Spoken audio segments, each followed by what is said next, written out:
इस वक्त हमारे साथ एआईएमआईएम के अध्यक्ष असदुद्दीन ओवैसी सांसद लाइव जुड़ रहे हैं आज तक पर, जो आजकल जय भीम जय फिलिस्तीन की राजनीति इस देश में कर रहे हैं।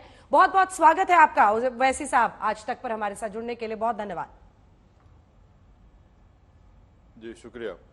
मेरा पहला प्रश्न आपसे, और वो प्रश्न ये है कि देखिए, सुप्रीम कोर्ट ने आज दुकानों पर जो अपनी पहचान प्रोप्राइटर का नाम लिखने वाली जो प्रशासनिक आदेश था यूपी का, उस पर अंतरिम रोक लगाई है। 26 जुलाई को इस पर फिर से सुनवाई होनी है, लेकिन दो नजरिए हैं इसको देखने का, जिसमें देखिए कोर्ट ने भी माना है, मेरिट जो बातें आप लगातार कह रहे थे, आप कह रहे हैं अनटचेबिलिटी को प्रमोट करेगा, आर्टिकल 17 का उल्लंघन है।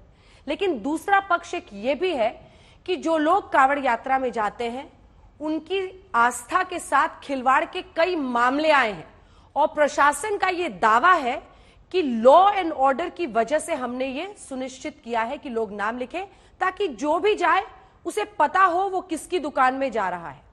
ऐसे में पहचान छिपाने की क्या जरूरत है वाला तर्क जो लोग देते हैं, उनके लिए क्या जवाब है आपका?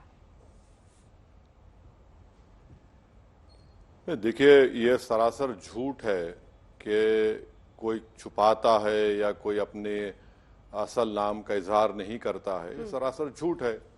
और अगर कोई अपने नाम से, किसी पसंद से कोई अपने नाम की दुकान रख सकता है। अब मिसाल के तौर पर इस भारत में सबसे ज्यादा एक बड़े मीट प्रोड्यूसर है, उनका नाम अल कबीर कंपनी का नाम है। वो तो मुसलमान नहीं है, अलायना है, उसमें मुसलमान भी हैं, हिंदू भाई भी हैं, और उन्होंने बीजेपी को 10 करोड़ का इलेक्टोरल बॉन्ड दिया। तो वहां पर आस्था कहां मर गई? और फिर उत्तर प्रदेश से सबसे ज्यादा बीफ एक्सपोर्ट होता है, वहां पर आस्था की बात नहीं आती। कांवड़ यात्रा है, यकीनन किसी की आस्था उसमें है, उससे कोई डिनाई नहीं कर सकता है। अब कल रमजान आएगा, तो मैं 15 घंटे का रोजा रखता हूं, तो क्या मैं ये भी कह दूं कि भाई मैं पानी नहीं पीता हूं तो पूरा किसी को पानी ना मिले? ईसाई लोग ईस्टर में वो लेंट के फास्टिंग करते हैं, तो क्या हम सब बंद कर देंगे? सवाल इसका है कि देश संविधान से चलेगा या फिर किसी की आस्था से चलेगा। और अगर कोई दुकान में जाता है तो जिसको कोई खाना है नहीं खाना वो उसकी पसंद है, वो चॉइस है, राइट टू चॉइस है, फंडामेंटल राइट है भारत में। तो ये अचानक उत्तर प्रदेश की सरकार को ये सब चीजें अब क्यों याद आ रही हैं? वो लॉ एंड ऑर्डर सिचुएशन बता रहे हैं। वैसे आप बताइए, सुनिए ना, वो लॉ एंड ऑर्डर से जोड़ रहे हैं इसको। उनका कहना है दुकान पर लिखा है शिव शक्ति ढाबा। जब वहां पर व्यक्ति जाता है, कांवड़िया जो कि व्रत कर रहे हैं, तमाम नियमों का पालन कर रहे हैं, वो पूछते हैं यहाँ पर सात्विक भोजन है, वेजिटेरियन भोजन है? वो कहते हैं हाँ है, जबकि वहां पर नॉनवेज भी बनता है, और वो किसी मुस्लिम समुदाय से आने वाले व्यक्ति की दुकान है जहां पर हर तरह का खाना बनता है, लेकिन झूठ बोल दिया जाता है। ऐसी सिचुएशन में बाद में लड़ाई झगड़ा हो जाता है जब पता चले तो लॉ एंड ऑर्डर की वजह से हमने ये किया है, ये उनकी दलील है। तो लॉ एंड ऑर्डर के नाम पर तो उत्तर प्रदेश की सरकार ने बुलडोजर से पत्नी के नाम पे घर है, पति को मुलजिम बनाकर घर तोड़ दिया। अगर आप वहां पर जाते हैं तो मेन्यू कार्ड लिखा हुआ होता है, वहां पर नॉन वेज भी होगा, वेजिटेरियन भी होगा, तो आपका चॉइस है, आप देख लीजिए। और फिर ये जो कह रहे हैं कि भाई नाम कैसा रखते हैं, भाई नाम की मोनोपोली क्या है बताइए? आपने जबरदस्ती करके, पर पुलिस ने वहां पर गवर्नमेंट योगी के ऑर्डर पर नाम को बदला दिए। तो एक मुसलमान ने लिखा कि भाई मेरा नाम सैफी है, तो बोले नहीं सैफी नहीं, अब्दुल रहमान सैफी लिखो। अरे आप होते कौन है भाई? आप ये बताना चाह रहे हैं कि ये मुसलमान की दुकान है, ये हिंदू की दुकान है, तो फिर ताकि इकोनॉमिकली ये गरीब मुसलमानों को आप बर्बाद कर दें। क्या योगी आदित्यनाथ की सरकार लखनऊ में लुलु मॉल है, वहां पर जाकर बोलेंगे कि लिखो यूसुफ अली? नहीं बोलेंगे ना वहां पर। तो सिर्फ गरीब मुसलमानों को, उनको इकोनॉमिकली उनको और परेशान कर देना। अब मुजफ्फरनगर में जितने ढाबे हैं मैडम, वहां पर तो मुसलमान एम्प्लॉयज को निकाल दिया गया। तो यही इनका मकसद है ना, आप इनको गरीब कर रहे हैं। और अगर मुसलमान की बात कर रहे हैं तो भाई अमरनाथ यात्रा में वहां पर जो यात्री आते हैं उनको चाय कौन पिलाता है?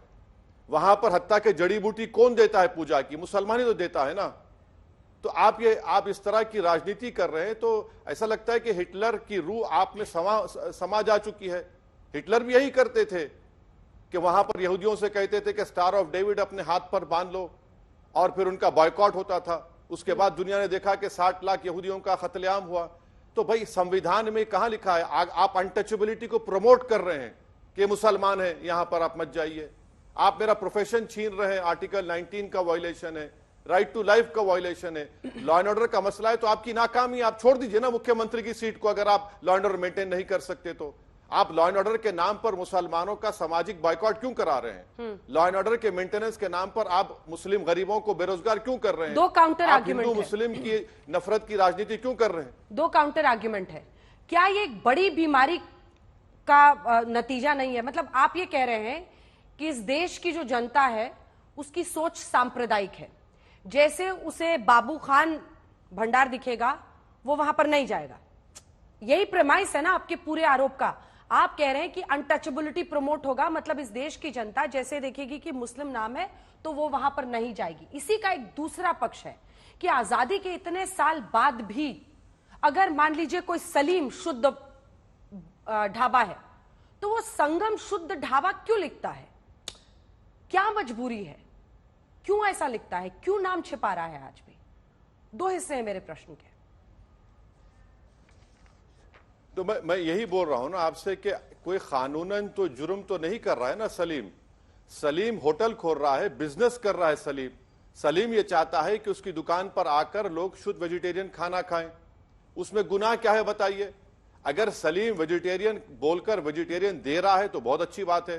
अगर सलीम वेजिटेरियन रेस्टोरेंट लिखकर अगर वहां पर कोई उससे हटकर दे रहा है तो वो गलती कर रहा है। मगर अगर सलीम वेजिटेरियन दुकान नहीं चला सकता? बताइए, कोई कानून बता दीजिए हमको, कौन सा कानून है? ये लोग अगर हमारे साथ आएंगे भारत में, मैं ऐसी दुकानों को लेके जाऊंगा जहां पर ओनर हिंदू है, पकाने वाले मुसलमान है, तो इसमें गुनाह क्या है भाई? क्या आप ये बीजेपी ये बताना चाह रही है कि आम मुसलमान है या हिंदू है? बता दीजिए। क्या बीजेपी बताना चाह रही है कि टमाटर और बैगन या भिंडी हिंदू है या मुसलमान है? तो वो भी बता दीजिए, उनका भी रिलीजन बता दीजिए आप। इसमें क्या आपत्ति है? सरकार आपकी यहां पर भी वहां पर भी है। शायद नरेंद्र मोदी जब चाय बेचते थे रेलवे स्टेशन पर तो शायद वो हिंदुओं को बेचते थे, मुसलमानों को नहीं बेचते थे क्या? बता दीजिए, वही बता दीजिए, हमको नहीं मालूम। कहां रुकेगा ये खाई जो है कौन क्रिएट कर रहा है? ये बीजेपी क्रिएट कर रही है। अरे भाई, कावड़ यात्री है तो वो बेचारा इतना बोझ उठाकर आता है तो उसको पता नहीं है कि ये यहां पर क्या मिलेगा क्या नहीं मिलेगा। अगर सरकार को इतनी फिक्र है तो भैया आपने रोजगार क्यों नहीं देते सब लोग गरीबों को? मनमोहन सिंह की यूपीए सरकार में, ठीक है मैं आ रही हूं उस पे आ रही हूं, अभी तो बहुत देर तक आपसे 3-4 सवाल करने हैं। ये मनमोहन सिंह की सरकार थी 2006 में, जब लाइसेंसेस के लिए ये जो कंडीशंस ऑफ लाइसेंस है उसको अमेंड किया गया था और 2011 में नियम बनाए गए थे। उसके तहत साफ लिखा है, display a true copy of licence granted in form C shall at all times at a prominent place of the premises, जिसमें प्रोप्राइटर का नाम, ऑब्वियसली जब लाइसेंस होगा तो किसके नाम पर लाइसेंस है वो डिस्प्ले करना था। अगर इसी नियम का एक्सटेंशन है, ये बीजेपी की दलील है, अगर इसी नियम का हम एक्सटेंशन इसको एनफोर्स इसको लागू कर रहे हैं तो वैसी साहब को बड़ी परेशानी हो रही है। नहीं, बिल्कुल नहीं हो रही है। कहां लिखा है? अगर है तो रूरल एरियाज में क्या कहां डिस्प्ले करेंगे? बंडी के ऊपर डिस्प्ले करना पड़ेगा आम बेचने के लिए। चाय बनाने वाले को डिस्प्ले करना पड़ेगा। पकोड़ा बनाकर बेचता है उसको दिखाना पड़ेगा। समोसा बनाकर बेचता है उसको दिखाना पड़ेगा। प्रधानमंत्री नरेंद्र मोदी चाय बेचकर प्रधानमंत्री बन गए तो चाय बेचने वाले को आप कह रहे हैं कि दिखाओ। मैडम, गांव में रूरल एरियाज में आप कौन सी बात कर रहे हैं बीजेपी इस बारे में? आप बताइए क्या हो रहा है? कौन सी आप कानून की बात कर रहे हैं? पर जहां लाइसेंस भाई ये कानून है तो ठीक है। अरे पर साहब, जहां लाइसेंस ओनर्स हैं वहां पर तो लाइसेंस वाला ये नियम लगना चाहिए ना, लागू होना चाहिए। इसमें क्या प्रॉब्लम है? हाँ, एक मिनट, मैं आपको बताता हूं। अगर हम लोग आज इस प्रोग्राम को खत्म करके आपके साथ हम किसी मैकडॉनल्ड्स में गलती से हम चले गए, हम जाते नहीं है, वहां पर एक कोने में किसी कोने में लिखा हुआ होगा कि ओनर कौन है, प्रोप्राइटर कौन है। केंटकी फ्राइड चिकन में चले जाइए, कैफे कॉफी डे में चले जाइए तो वहां पर भी होगा। मगर यहां पर क्या हो रहा है? मुजफ्फरनगर में नाम निकालो, गुड डे नाम है तो नहीं, नाम लिखो सैफी, अब्दुल रहमान सैफी, बड़े उसमें लिखो। ये बताइए क्या कर रहे हैं आप? ये तो यही तो कर रहे हैं ना। आप जाकर कह रहे हैं कि कितने मुस्लिम एम्प्लॉइज हैं उनको निकालो, लात मारकर निकालो, वो उन्होंने कर दिया काम वो। ठीक है, अब कोर्ट पर देखते हैं। ये भी क्या कानून में लिखा हुआ है कि अब कोर्ट पर छोड़ते हैं, कोर्ट को फैसला देना है। मैंने आपसे काउंटर क्वेश्चंस किया, आपने उस पर अपनी दलील की, लेकिन मैंने आपका पूरा ट्विटर जो है उसको आज खंगाला सर, और तब जाकर मुझे 1:18 पर 23 जून 2024 को ट्वीट आपका एक मिला नीट पर। आप पर यह आरोप है कि जब भी कोई मुद्दा हिंदू मुस्लिम से जुड़ा होता है तो आप अपनी जय फिलिस्तीन वाली राजनीति को उभारने के लिए ऐसे मुद्दों पर छलांग लगाते हैं फौरन। इस पर आपका जवाब। नहीं, क्या नहीं, आपका क्वेश्चन समझ में नहीं आया। क्या वो नारा लगाना अनकॉन्स्टिट्यूशनल है, इलीगल है, क्या है बताइए, समझाने में आपके सवाल को दोबारा पूछ लीजिए मैडम। मैं दोबारा से करती हूं कि आप इस देश में मुस्लिम राजनीति के चेहरा बन गए हैं इसी वजह से। और देखिए, यह आरोप बीजेपी हमेशा लगाती है कि आप चाहते हैं कि जो मुस्लिम है वो कभी भी बीजेपी पे विश्वास न करे। आप कहते हैं बीजेपी मुस्लिमों के खिलाफ बोलती है।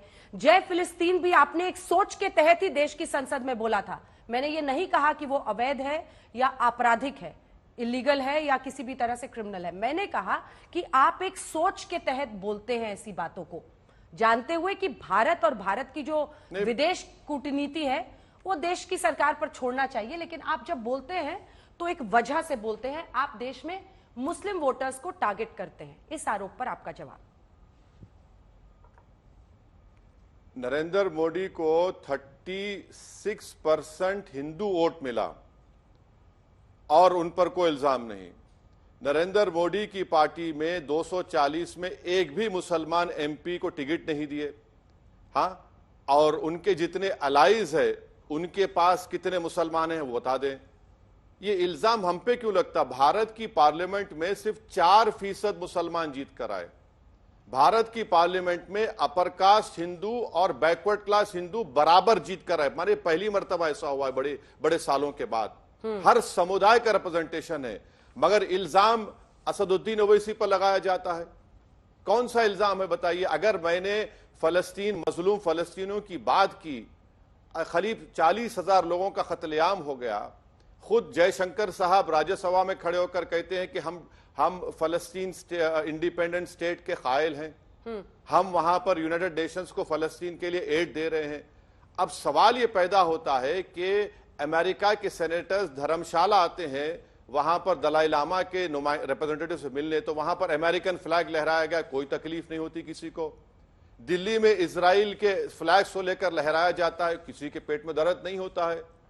बताइए, तो इसमें हम तो शुरू से, महात्मा गांधी ने फलस्तीन के बारे में क्या कहा था? तो फलस्तीन का इशू कोई मुसलमानों का इशू नहीं है मैडम, इसको मुसलमानों से मत जोड़िए, ये इंसानियत का है। और वहां पर 15 लाख लोग बेघर हो चुके हैं। खाली वो डेब्रिस को उठाने के लिए सालों लग जाएंगे जो इजराइल ने वहां पर बर्बरियत और जुल्म किया। तो ये फलस्तीन का मसला तो हिंदू मुसलमान का मसला नहीं है। भारत तो हमेशा फलस्तीनियों की ताईद में खड़ा था और मैंने उसी को उस बात को दोहराया है। जय भीम भी आपने कहा, आपने खुद ही बताया कि कैसे आपने इस बात को बार बार रखा है कि ओबीसी जो है वो अब उनके सांसद अपर कास्ट के बराबर हो गए हैं और जो मुस्लिम समाज है उससे सिर्फ 4% सांसद है। आपने जय भीम भी कहा। अब बहुत सारे ओबीसी सांसद हैं जो ये आरोप लगा रहे हैं कि ये सिर्फ चाहते हैं कि दलित मुस्लिम कंबाइन इनको वोट करे, तभी ओबीसी सांसदों में भी अगर इजाफा हुआ है तो इतनी असदुद्दीन ओवैसी साहब को परेशानी हो रही है, दर्द हो रहा है। आप ओबीसी के राइज से आप परेशानी बिल्कुल नहीं हो। मैं तो उनकी सियासी पॉलिटिकल कॉन्शियसनेस को मुबारकबाद देता हूं।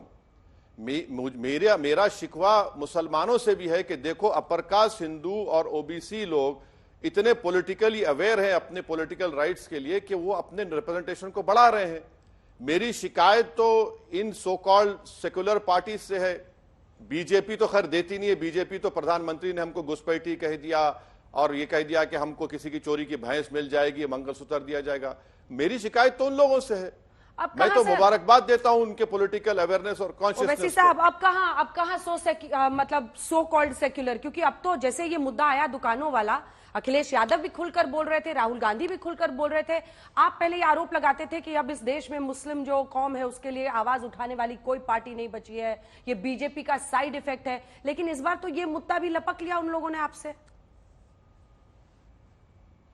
नहीं, बहुत अच्छा है ना, यही तो मैं कह रहा हूं कि भैया जब आप बोलते हैं तो वोट भी तो डालिए।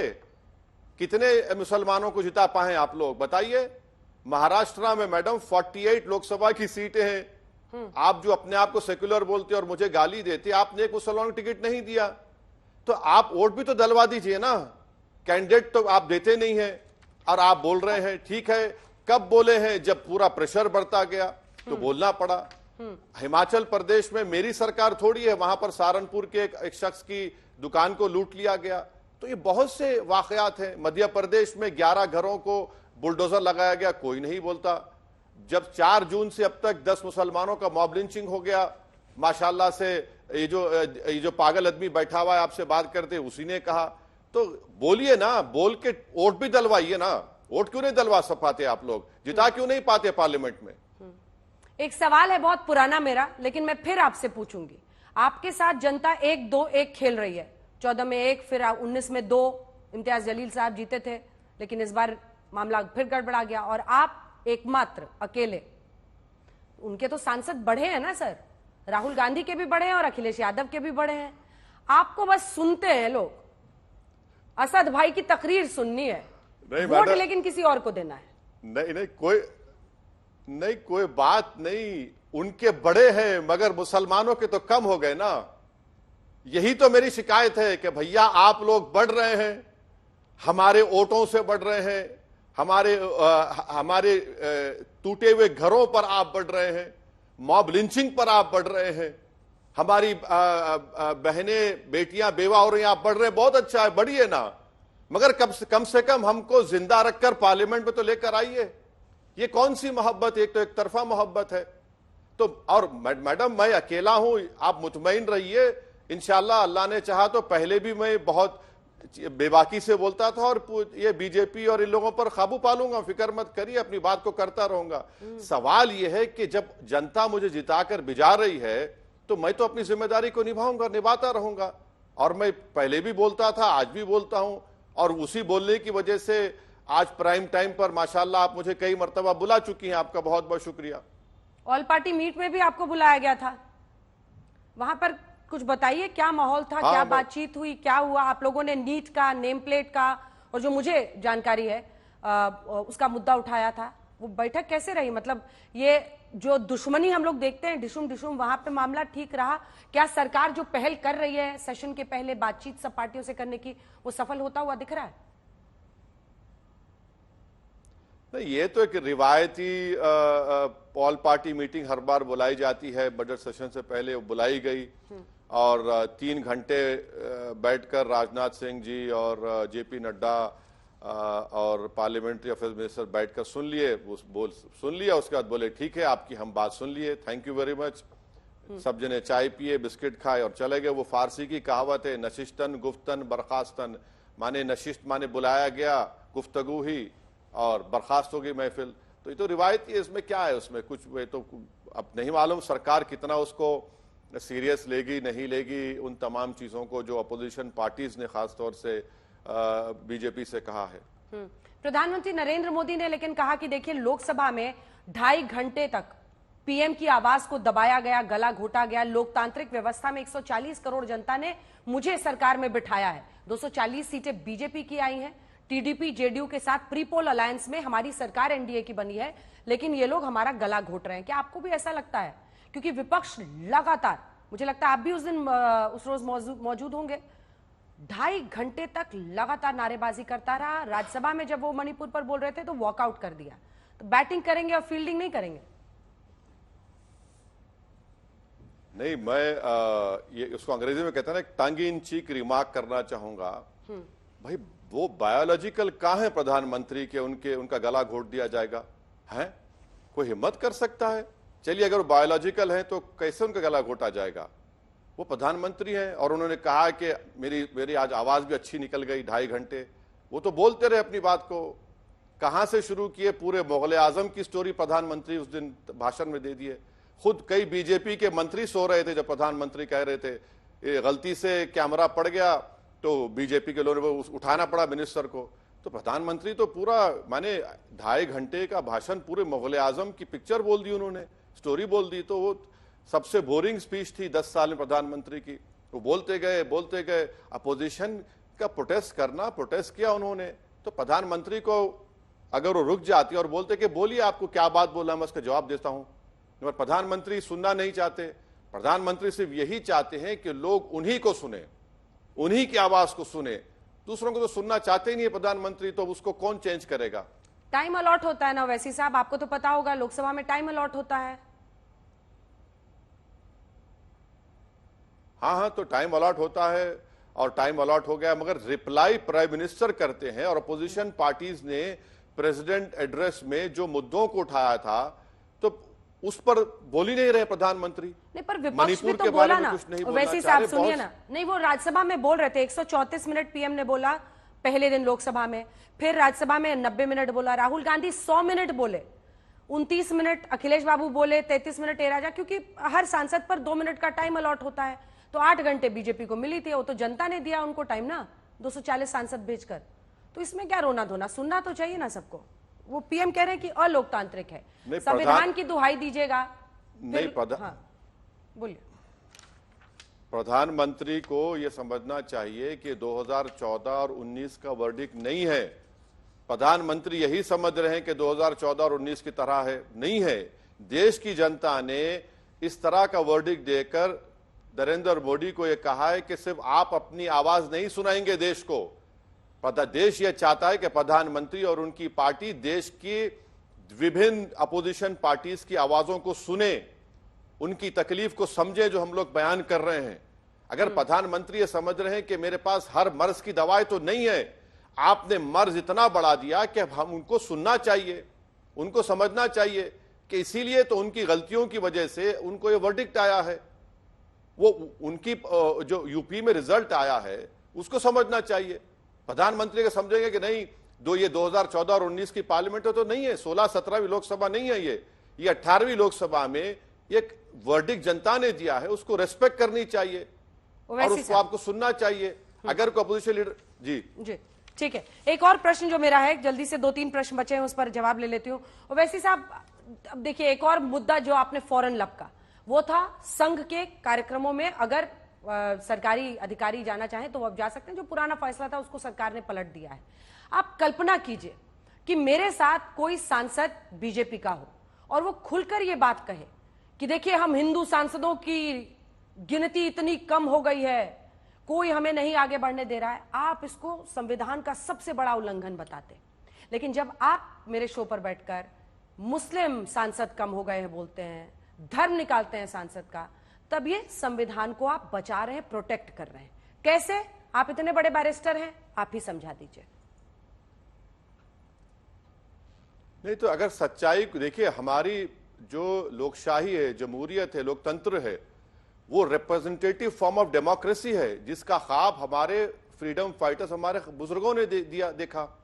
आप उठाकर पढ़ लीजिए, पंडित नेहरू से लेकर मुखर्जी ने क्या कहा, बड़े बड़े हमारे जो फ्रीडम फाइटर्स ने क्या कहा था, पढ़ लीजिए उनके कॉन्स्टिट्यूंट असेंबली की डिबेट्स को।